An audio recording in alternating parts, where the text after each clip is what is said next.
Hello everyone. Nvidia, as a representative of the semiconductor sector, is showing a very dangerous trend right now. Let's take a closer look at the current situation. We will go through the details together. First, let's look at Nvidia. It dropped as much as 5% in the pre-market trading.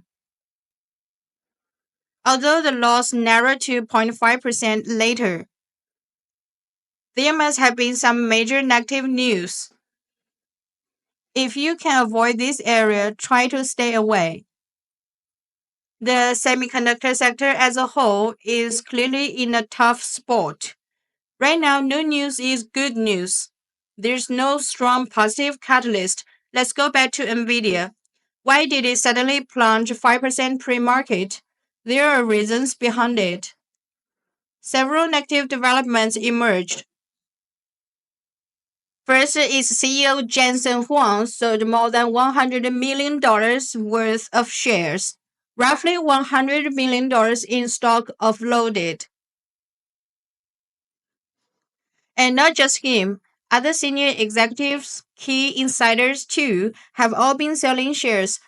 The entire executive is offloading Nvidia stock because honestly it's rallied significantly from the bottom, up about 50 to 60% already, close to a 60% gain.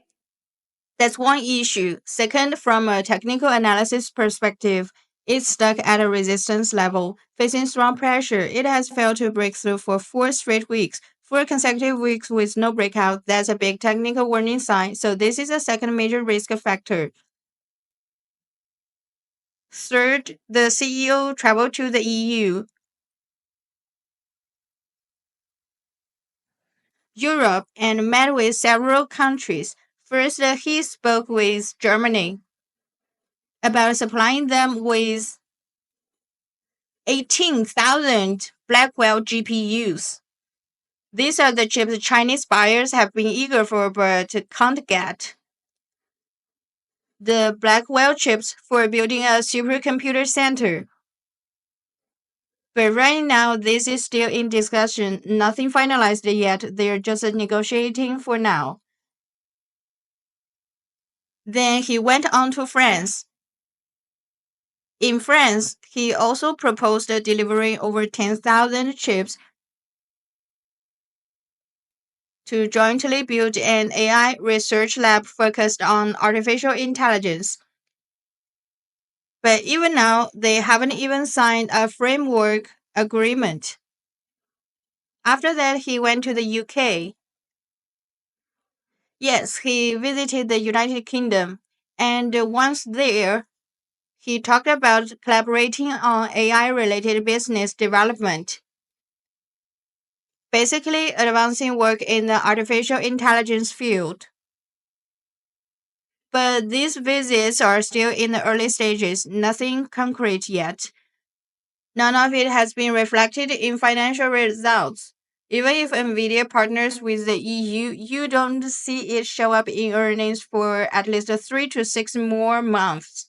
And this 3 to 6 months gap is a very risky period for Nvidia. So, where exactly is the danger? The real risk lies here with China, especially regarding chip sales to China. Namely, the H20 chip, a core product, can no longer meet the new export control requirements. Due to chip restrictions, Nvidia's revenue for the year is expected to drop by $8 billion to $13 billion. Net profit could fall by more than $5 billion, at least a $5 billion drop in net profit. This is an extremely dangerous and concerning signal, a very serious warning sign. So, right now, Nvidia essentially relies on three major markets, three main markets: the EU, China, and the domestic US market. Among these three markets, China once accounted for up to 47% of its revenue, but that share is now shrinking rapidly shrinking. And on top of that, the export permit agreement only lasts until August 10th. After August 10th, China will essentially lose access to high-end chips. Sales of high-end chips in China will basically drop to zero from August 10th to year-end, unless a new agreement is reached by then. Otherwise, revenue from China could be zero unless some new arrangement is negotiated. Meanwhile, Nvidia is working on developing new business in 3 EU countries: Germany, France, and the UK. But these markets are already saturated. They are shrinking in size with limited existing demand. Demand is gradually shrinking and the new opportunities haven't materialized yet, so Nvidia is facing a very difficult period. A transitional phase with little support, a tough time. So what can it do? It must now focus all efforts on strengthening its US domestic market, but even the US market is facing challenges. Who from? From the US SEC. They are preparing to approve a new IPO from one of Nvidia's competitors. Cerebras is applying for listing. This company is preparing for an IPO. If this competitor successfully goes public, and let me repeat, the competitor is called Cerebras. If its IPO succeeds, it may not fully challenge Nvidia because it's still relatively small, a startup company, but it has its own core technology. With proprietary core innovations, it could eat into Nvidia's domestic market. It could pose a real threat to Nvidia's US business. That's a very dangerous situation. Nvidia's position is becoming vulnerable. And this could drag down the entire semiconductor sector. Now let's look at other semiconductor stocks like AMD. Even though AMD gapped up, it's still weak. After a big rally, honestly, just holding flat here is already decent. But on the monthly chart, this is just a rebound. It has bounced for 2 months straight. It could drop again anytime. A pullback could come at any moment. Same thing on the weekly chart. It looks weak weekly too, and the daily chart is worse. The daily chart looks even weaker. Let's also look at its 5-day moving average. The 5-day line has stayed below the intraday average for quite a while. You can check it out. It's trading under the average line. Below the intraday average again, this level is showing real weakness. Getting weaker and weaker. Yes, it's clearly softening. And look, if it can't reclaim the intraday average today, then AMD won't hold either. So now look at the rest of semiconductors. Let's check other names in the sector, like Intel.